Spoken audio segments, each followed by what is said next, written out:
Solo levelling के एक नए वीडियो में आप सबका स्वागत है। आज के इस वीडियो के बाद से सोलो लेवलिंग के फाइनल फाइट्स चालू होने वाले हैं। अंतरास आने वाला है और एपिसोड भी बहुत धमाकेदार होने वाला है। सो आपको अगर ऐसे ही सोलो लेवलिंग के वीडियोस देखना पसंद है तो चैनल को सब्सक्राइब करो और वीडियो को शेयर कर दो ताकि वीडियोस को और भी ज्यादा लोग देख पाएं। उससे पहले thank you so much Priyanshu art, anime dubbed, hi Shubham Kumar, pics anime and Sudipta Das. आप सबका बहुत बहुत शुक्रिया। ऐसे ही कमेंट्स करते रहिए। एपिसोड की शुरुआत में हम बेरू को लड़ते हुए देखते हैं। वो बार बार जमीन पे गिर रहा है, वो बार बार बिलियन से मार खाते जा रहा है, पर फिर भी उठ के उससे लड़ने की कोशिश कर रहा है। बिलियन उसके सामने अपना तलवार देके उसे हार मानने के लिए कहता है, पर वो फिर भी हार नहीं मानता। सारे के सारे जो शैडोज है उन दोनों की ये फाइट्स देख रहे थे। तभी बेरू जिन के सामने आके झुक के कहता है, माय किंग, मैं अभी कर सकता हूँ माय किंग, मैं अभी लड़ सकता हूँ। जिन कहता है, क्यों लड़ना चाहते हो तुम, और तुम्हें ग्रैंड मार्शल का पोजीशन चाहिए क्यों? बोलो बेरू। बेरू कहता है, क्योंकि माय किंग, मैं आपके साथ में, आपके साइड में रह के लड़ना चाहता हूँ। जिन कहता है, अच्छा तुम्हारा ये प्रॉब्लम है, तो फिर एक काम करो, ग्रैंड मार्शल मेरे राइट में रहेगा और तुम मेरे लेफ्ट में रहना। ये सुन के बेरू को बहुत ज़्यादा खुशी मिलता है। वो रोने लगता है, रोते रोते कहता है, माय किंग। जिन कहता है, नहीं, बिल्कुल नहीं। और तभी पीछे से इग्रिस आता है और कहता है, माय किंग, मुझे भी एक चांस चाहिए। जिन कहता है, तुम मेरे पीछे रह सकते हो। ये सुनने के बाद सारे के सारे शैडोज जिन की तरफ देखने लगते हैं। वो भी उन सब की तरफ देख के कहता है, क्या तुम सब यहाँ पे क्या कर रहे हो? उसका ये बात सुन के सारे के सारे शैडोज अपना मुंह घुमा लेते हैं और तभी देखते हैं कुछ देर बाद जो सारे ड्रैगन्स थे वो आसमान की तरफ गुस्से में और नर्वस होकर आग फेंकने लगते हैं, जिससे हम देखते हैं आसमान में जो क्लाउड्स थे वो गर्म हो जाते हैं और वो जल उठते हैं।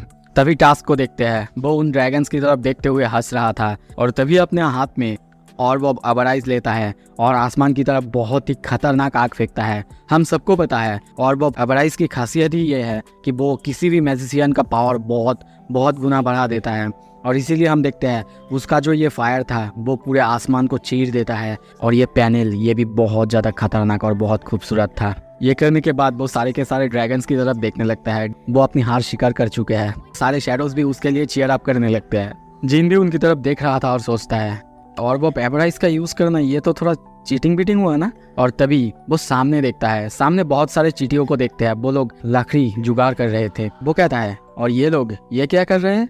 तभी बेलियन कहता है, देख के तो ऐसा लग रहा है कि वो कोई छोटे मोटे हाउस बनाने की कोशिश कर रहे हैं माय लॉर्ड, ताकि आप जब यहाँ पे आए कंफर्टेबली रह सके। जिन कहता है, बेरू ने ही नहीं ये करने को कहा है ना।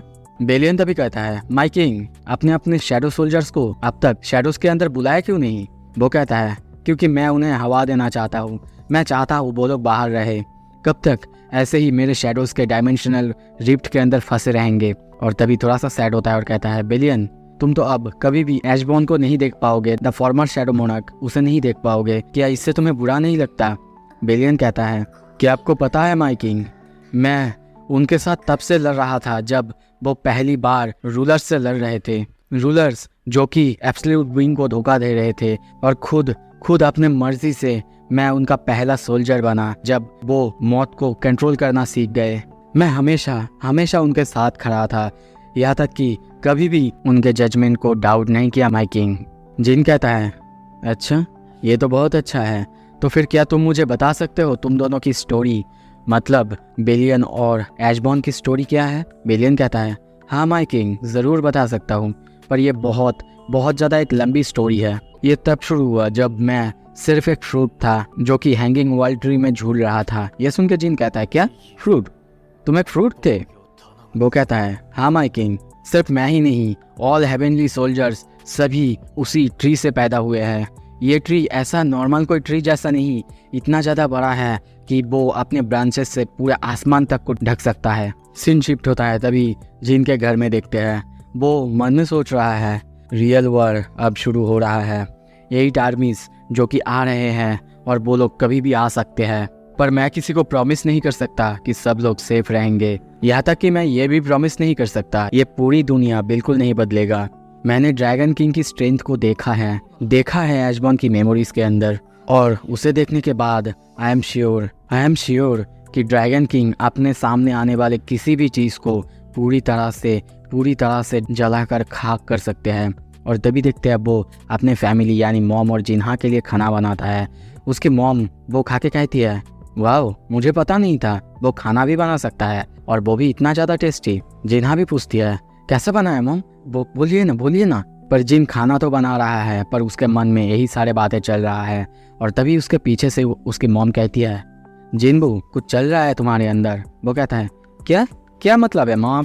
वो कहती है, तुम्हें पता है तुम्हारा पापा वो भी बिल्कुल ऐसे ही करते थे जब उनको कोई मिशन पर जाना होता था, वो भी बहुत ज़्यादा डेंजरस। पर जिन माना कर देता है और कहता है, नहीं ऐसा तो कुछ नहीं है मॉम।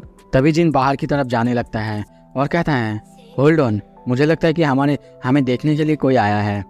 जिन्हा कहती है, क्या, पर मुझे तो डोरबेल की रिंग सुना ही नहीं दिया। जिन दरवाज़ा खुलता है और उसके सामने जिनों के फादर को देखता है। वो कहता है, मिस्टर संग माफ़ करना, बिना बताए आ गया, क्या मैं थोड़े वक्त के लिए तुमसे बात कर सकता हूँ। सीन शिफ्ट होता है, हम उन दोनों को बाहर देखते हैं। वो कहता है, पहले तो मुझे लगा था मैं इटरनल स्लम्बर से जाग गया, ऐसे ही नॉर्मल, क्योंकि मैं स्पेशल था। पर कुछ वक्त बाद मुझे रियलाइज़ हुआ ऐसा कोई मिरेकल नहीं जो कि ऐसे ही हो जाए।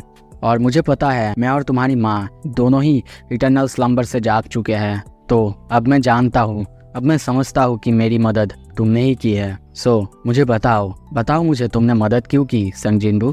जीन आगे जाते हुए कहता है, क्योंकि आप मुझे ट्रस्टवर्दी लगे, आप पर मैं विश्वास कर सकता था। और आपको क्या लगता है अगर आप कोई ऐसे लोग होते जो कि ये सब पाने के लिए कुछ भी करते तो फिर मैं कभी भी आपको नहीं बचाता। ये सुन के जिन्हों के पिता थोड़े से चौंकते हैं और कहते हैं, तो तुम कह रहे हो कि मैंने जिन्हों की मदद नहीं ली, उससे तुमको हेल्प के लिए नहीं बुलाया था, इसीलिए तुमने मेरी मदद की। जिन कहता है, बिल्कुल। ये सुन के वो खुश होते हैं और कहते हैं, मुझे नहीं पता कैसे तुमको थैंक यू कहा जाए मिस्टर सन, पर ऐसा कुछ है जो तुम्हें चाहिए, कुछ भी मैं कुछ भी करने के लिए तैयार हूँ। जिन कहता है, नहीं ऐसा तो कुछ नहीं जो कि मुझे चाहिए, पर हाँ अगर मुझे कुछ भी होता है क्या आप प्लीज मेरी माँ और बहन को देख सकते हैं, उनका ख्याल रख सकते हैं। ये सुन के वो कहता है, सिर्फ इतना सा, कोई नहीं मैं रख लूंगा, ये सब कुछ तुम मुझ पर छोड़ दो, तुम्हें प्रॉमिस करता हूँ तुम्हें इस बारे में चिंता करने की बिल्कुल जरूरत नहीं। सीन शिफ्ट होता है, हम मिस्टर बू को देखते हैं, उसी कोलोसल गेट के बारे में बता रहे हैं जो कि शंघाई में यानी चाइना में अपेयर हुआ है। वो कहते हैं, मिस्टर सन क्या ये हो सकता है कि ये आपका, पर तभी जिन कहता है, नहीं ये मेरा नहीं है, ये हमारे एनिमीज है। सामने आते हुए कहता है, क्या तुम उस पर ट्रस्ट करते हो मिस्टर बू। वो कहता है, बिल्कुल मैं करता हूँ। और तभी देखते हैं जिन उसके पास आने लगता है और कहता है, तो फिर आई बिलीव कि मैं तुम्हें ये दिखा सकता हूँ। पहले तो मिस्टर बू को कुछ भी समझ नहीं आता, पर तभी देखते हैं जिन उसके फोरहेड पर अपना उंगली रखता है और उसे वो सब कुछ दिखाता है जो कि ऐशबॉर्न के मेमोरी से उसे पता चला है। जिन चीज़ों को वो जानता है, एक ही बार में इतना सारा इन्फॉर्मेशन उसके दिमाग के अंदर जा रहा है, उसकी हालत बहुत ज़्यादा ख़राब होता है।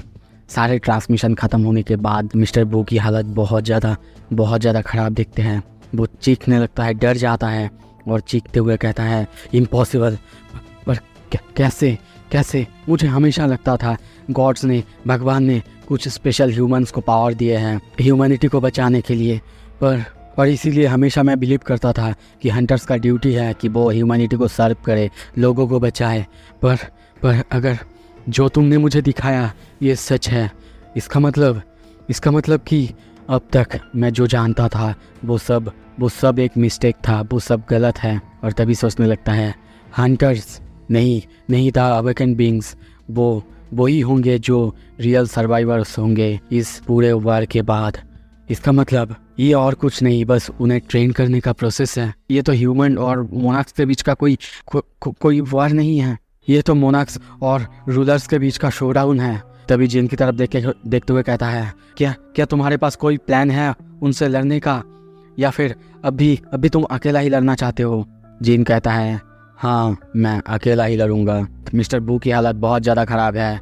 वो कहते हैं, इन दैट केस बोलो हम कैसे तुम्हारी मदद कर सकते हैं। सीन शिफ्ट होता है, एक पार्टी ऑर्गेनाइज किया गया है। मिस्टर बू को देखते हैं, वो चारों तरफ देख रहा था, पर उसको बुरी हालत में देख के उसका जो गार्ड था या फिर असिस्टेंट है वो कहता है, मिस्टर बू आपकी हालत बहुत ज़्यादा ख़राब है, आपका चेहरा बहुत ज़्यादा पीला पड़ चुका है, क्या कुछ हुआ है। पर वो उसकी बात को इग्नोर करते हुए कहता है, नहीं ऐसा कुछ नहीं है, और तभी जिनके दिखाए हुए सीन्स के बारे में सोचने लगता है कि मैंने इतने खतरनाक ड्रैगन्स को देखा है जो कि एक ही ब्रेथ में पूरे एरिया, पूरे जगह को एक ही बार में ख़त्म कर सकता है। जिन को कॉल करते हुए सोचने लगता है, पता नहीं मिस्टर संग क्या प्लान कर रहे हैं। जिन जब कॉल उठाता है और कहता है, हेलो मिस्टर संग, मैं बोल रहा हूँ, सब लोग यहाँ पे आ चुके हैं, आप कहाँ हैं? तभी उसके पीछे जिन अपीयर होता है और कहता है, मैं ऑलरेडी यहाँ पे आ चुका हूँ। वो थोड़ा सा स्माइल करता है और कहता है, आई सपोज कि अब से मुझे आपसे ये कभी नहीं पूछना चाहिए कि आप कहाँ हैं, है ना? और तभी वो दोनों मिलके चारों तरफ सबकी तरफ देखने लगते हैं और वो कहता है, सब लोगों की दिमाग पूरी तरह से खिसक जाएगा जब उन्हें सच्चाई के बारे में पता चलेगा। इनफैक्ट हो सकता है कुछ देश तो इस बात को, इस केओस को हैंडल तक ना कर पाए। जिन कहता है, हाँ मैं जानता हूँ, और मन में सोचता है आज पूरी दुनिया को सच्चाई के बारे में पता चलेगा। सीन शिफ्ट होता है, मिस्टर ब्रेनन को देखते हैं, वो माइक पकड़ा हुआ है और कहता है, क्या एक गैदरिंग? तभी हम वही मीटिंग हॉल में देखते हैं। वो सोचता है, presidents, prime minister, guild masters, यहाँ तक कि chairman of the hunters association, शायद सारे लोगों को ये प्रेशर फील हो रहा है क्योंकि उनके सामने है संग जिनबू अब मंच पर आ चुका है। सभी सोचने लगते हैं, ये ठीक होगा अगर इस बार भी सब कुछ अच्छे से जाए जैसे कि पिछले बार गया था। और तभी जीन को देखते हैं, वो बहुत ज़्यादा सीरियस है और कहता है, इस बार बहुत मुश्किल समय आने वाला है। ये कोई ऐसा फाइट नहीं होने वाला जो कि किसी के द्वारा इग्नोर किया जाए। वो आपके सामने आएंगे, अपीयर होंगे और पूरे जगह को, सब कुछ को पूरी तरह से तबाह करते हुए चले जाएंगे। ये सुन के एक आदमी को देखते हैं, कहता है, क्या कह रहे हो तुम? क्या तुम्हें कुछ समझ में आ भी रहा है? तुम्हें क्या लगता है तुम जो बोलोगे हम लोगों को हम लोग मान लेंगे? सिंपली नेशनल लेवल हंटर्स, वो लोग तो उन्हें रोक सकते हैं, है ना? पर जिन तभी ये सुन के कहता है, जिन सारे दुश्मनों की बात मैं कर रहा हूँ, हंड्रेड्स ऑफ बीस्ट जो कि कामिस से भी स्ट्रॉन्ग होने वाले हैं। शायद आपको याद होगा वही ड्रैगन जो कि अकेला आया था और अब तक उसके जैसा डिजास्टर शायद ही किसी ने किया है। पर जिन सारे बीस्ट की बात मैं कर रहा हूँ वो उससे भी कई गुना ज़्यादा पावरफुल है। आपकी बात सही है, पर नहीं, नेशनल लेवल हंटर्स भी उन्हें हरा नहीं सकते। ये सुन के सारे लोग बहुत ज़्यादा चौंकते हैं, हैरान होते हैं और बस कोई मानना नहीं चाहता। सभी कहते हैं, दिखाओ, हमें कुछ प्रूफ दिखाओ। जब तक तुम कोई प्रूफ नहीं दिखाओगे तब तक हम बिलीव नहीं करेंगे संग जिनबू। जिन कहता है, और क्या तुम्हें पता भी है तुम क्या कह रहे हो? काबिज जैसा स्ट्रॉन्ग बीस्ट हमारे यहाँ पे आएंगे? क्या पागल हो चुके हो तुम?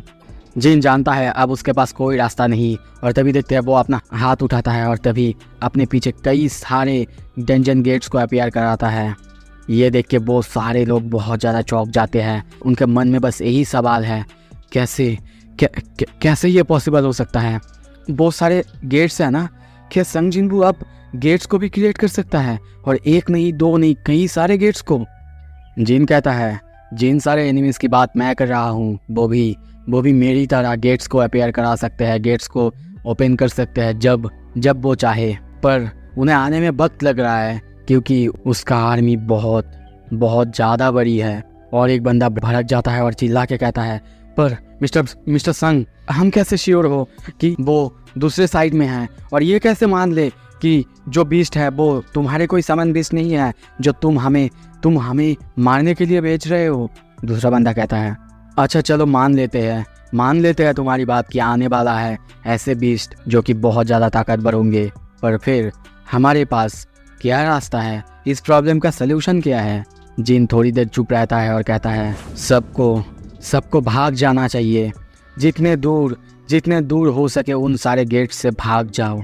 जिनका ये वार्निंग पूरे दुनिया में बिजली की तरह फैल जाता है। सारे लोगों को, पूरे दुनिया को जब ये पता चलता है जो बीस्ट इन सारे गेट से आने वाले हैं उसको शायद ह्यूमैनिटी सर्वाइव ना कर पाए, हैंडल ना कर पाए, तो सारे के सारे लोग डर चुके हैं और बस डिनाइल में जी रहे हैं कि नहीं, ऐसा कभी पॉसिबल ही नहीं हो सकता। सीन शिफ्ट होता है, तभी उसी आइलैंड में देखते हैं जहाँ पे जिन अपने शैडोज़ के साथ आया है।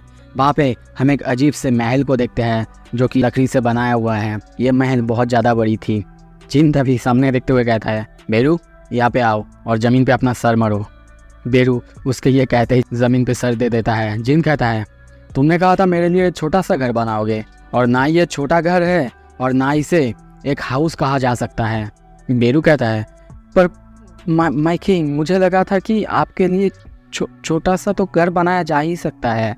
एटलीस्ट इतना तो हम लोग कर ही सकते हैं। जिन तभी महल के ऊपर एक फ्लैग को देखते हुए कहता है, महल के ऊपर ये फ्लैग है, ये किसका आइडिया है? ये भी जरूर तुमने ही लगाया होगा। पर तभी जब पीछे देखता है, बेलियन को देखते हैं, बेलियन भी आके वहीं पे सर जमीन पे मारता है और जिन कहता है, तो ये तुम्हारा आइडिया था? और तभी थोड़ा सा सीरियस होता है और कहता है, बेलियन मुझे ये बताओ, सारे शैडोज का क्या होगा? अगर कभी भी मैं मर जाऊँ तो मेरे बाद तो तुम ही हो, तुम ही तो सारे के सारे शैडोज को संभालोगे, है ना? बेलियन कहता है, नहीं माय किंग, हमारी ज़िंदगी आपके ऊपर निर्भर करता है।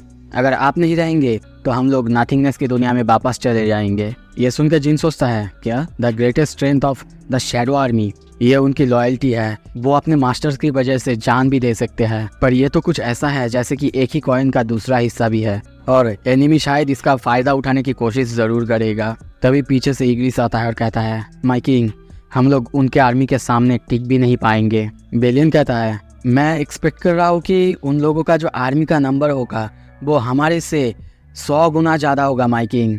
ये सुन के जिन और ज़्यादा सीरियस होता है और थोड़ा सा चिंता में पड़ जाता है और सोचने लगता है, तो लगभग उसके आर्मी में 10 मिलियन सोल्जर्स होंगे। सीन शिफ्ट होता है दूसरे जगह में। हम एक कनाडियन एस रैंक हंटर जाय मिल्स को देखते हैं। वो जिन की बात मानने को तैयार ही नहीं। जिन सबको कैसे कह सकता है जितना दूर हो सके उतना दूर भाग जाओ? क्या वो अकेला ही सारे गेट्स का खजाना लेना चाहता है? और यही सारे बातें मिस्टर बू जिन को दिखा रहा था और दिखा के कहने लगता है, संग जिनबू, ये जो हंटर आप देख रहे हैं कनाडा का हंटर है और ये एक बहुत ही पावरफुल हंटर है। और सिर्फ यही नहीं, जो देश थोड़ा सा ताकतवर है उनके पास थोड़े से ताकतवर हंटर्स है, जैसे कि इंडिया, वो भी अपना वार खुद लड़ने की तैयारी कर रहे हैं। तो मिस्टर संग, आप क्या करने वाले हैं? वो कहता है, फॉर स्टार्टर्स अभी तो मैं चाइना जाऊँगा। और मन में सोचने लगता है, ये मेरे लिए भी इम्पॉसिबल होगा कि मैं 8 के 8 जगह पर एक साथ अवेलेबल रहूँ, पर अगर कोरिया के सबसे ज़्यादा क्लोजेस्ट जो कि चाइना है उसके गेट को सबसे पहले ठिकाने लगा दूं तो फिर मेरी फैमिली को कोई तकलीफ नहीं होगा। बाकी मोनाक्स के साथ मैं बाद में लड़ लूँगा, उनको संभाल लूँगा और मैं जितना देर लगाऊंगा, जितना दिन लगेंगे उतना ही मेरे लिए फ़ायदा है और मेरी जीतने की चांसेस ज़्यादा होंगे। सीन शिफ्ट होता है कुछ देर बाद। हम उसे चाइना में उतरते हुए देखते हैं। लिू जिगन उसके स्वागत में आया है और तभी कुछ देर जाने के बाद सामने की तरफ देखता है और उसके सामने था वही कोलोसल गेट। जिन कहता है, तुम इसे एयरपोर्ट से भी देख सकते हो? वो कहता है, हाँ, और ये कोलोसल गेट रिसेंटली अपीयर हुआ है। और तभी सामने दिखाते हुए कहता है, ये रहा। और सामने बहुत सारे हंटर्स को देखते हैं। वो कहता है, 100,000 ऑफ चाइना स्ट्रॉन्गेस्ट हंटर्स। ये देख के जिन तक पूरी तरह से हैरान होता है और सोचने लगता है, क्या 100,000 इतने सारे लोगों के साथ, इतने सारे आर्मी के साथ शायद जीतने की थोड़ा सा आशा बचता है। लिू जिगन कहता है, अगर तुम्हें लग रहा है कि ये जो इतने सारे हंटर्स हैं इनकी नंबर्स ही ज़्यादा है और वो लोग कमज़ोर है, ऐसा बिल्कुल नहीं। ये लोग सारे के सारे एलिट लेवल का हंटर्स है जो कि हाईली स्किल्ड है। तभी गेट क्रैक होने लगता है, यानी डंजन गेट ओपन होने लगता है। और जिन भी ये देख के कहता है, आ जाओ।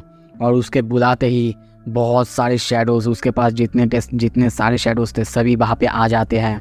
लिू जिगन ये देख के, उनका प्रेजेंस देख के बहुत ज़्यादा घबराते हैं, बहुत ज़्यादा हैरान होते हैं, घबरा जाता है और सोचने लगता है, क्या ये तो कुछ अलग ही लेवल का है। और तभी जिन की तरफ देखते हुए कहता है, क्या ये तुम्हारे बीच है मिस्टर संग? पर तभी उसके पीछे बेरू आता है और कहता है, हाउ डेयर यू, हट जाओ मेरी जगह से, किंग के लेफ्ट साइड में मुझे खड़ा होने की परमिशन है। जिन तभी कहता है, रिलैक्स, वो हमारी साइड में है।